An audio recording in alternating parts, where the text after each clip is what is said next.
Science maps the brain as a rigid network of synapses, yet our experience feels nothing like a machine. It is a fluid ocean of awareness. This gap is the hard problem of consciousness. Physicalism offers no mechanism to explain how biological information processing generates the raw feeling of experiencing something, like the quality of a deep blue or the sensation of a middle C. Despite this, psychotherapy adopted a physicalist framework.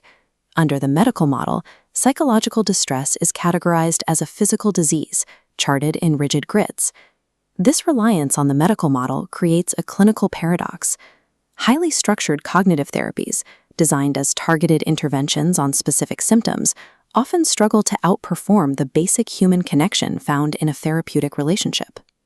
A therapeutic model built entirely on physicalist assumptions faces a deep logical tension, as it attempts to solve problems of the mind using a framework that cannot explain the mind's existence. Bernardo Kastrup proposes a solution through analytic idealism. He inverts the default scientific worldview, arguing that physical matter is a byproduct of mind, rather than the other way around. While mainstream physics remains skeptical, researchers in clinical psychology at institutions like James Madison University are leveraging this framework to rethink the foundations of therapeutic practice. We are left with a sharp academic tension. Idealism offers a working solution for clinicians in the room, but it faces intense rejection from professional academic philosophers. To understand why this theory holds such clinical power, we must build Kastrup's model from first principles.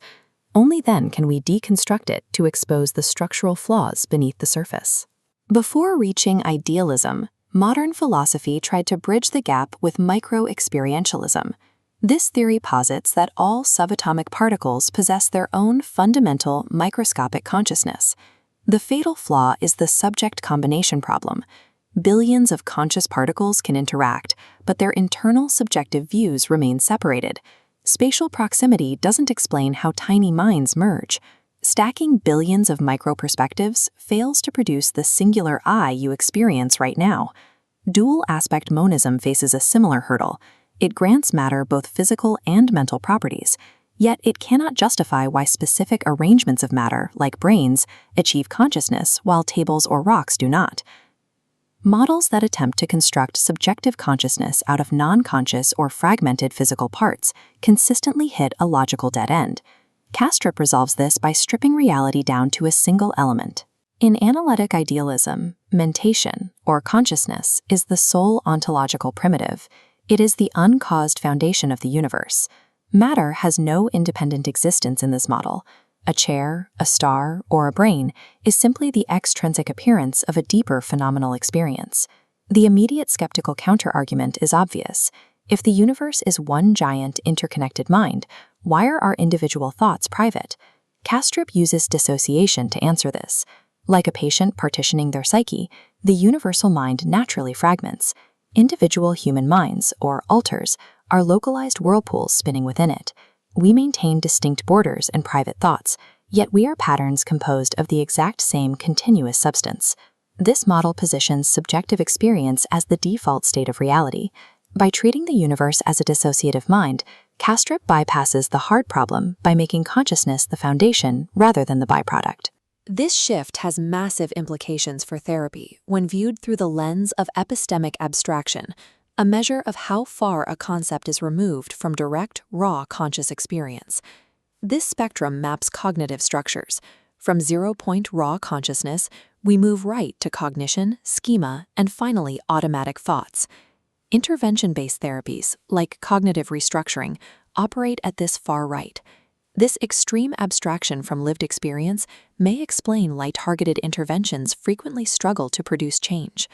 By contrast, foundational human connection operates at the zero point of unabstracted consciousness.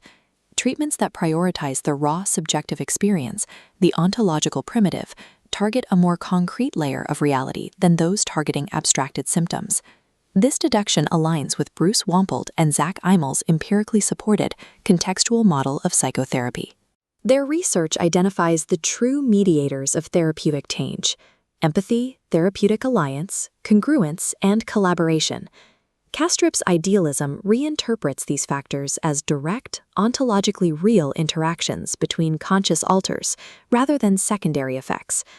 For decades, physicalist psychiatry treated minds as mechanical objects, applying structural treatments to correct perceived physical defects. Idealism identifies the raw, unabstracted connection between subjective minds as a primary therapeutic tool, grounding the results of the contextual model in a new metaphysical foundation. Despite its clinical utility, we must consider the theory's reception in the broader academic world, where it holds an extreme minority status. Citation metrics across top-tier philosophical journals show almost zero formal acceptance of analytic idealism.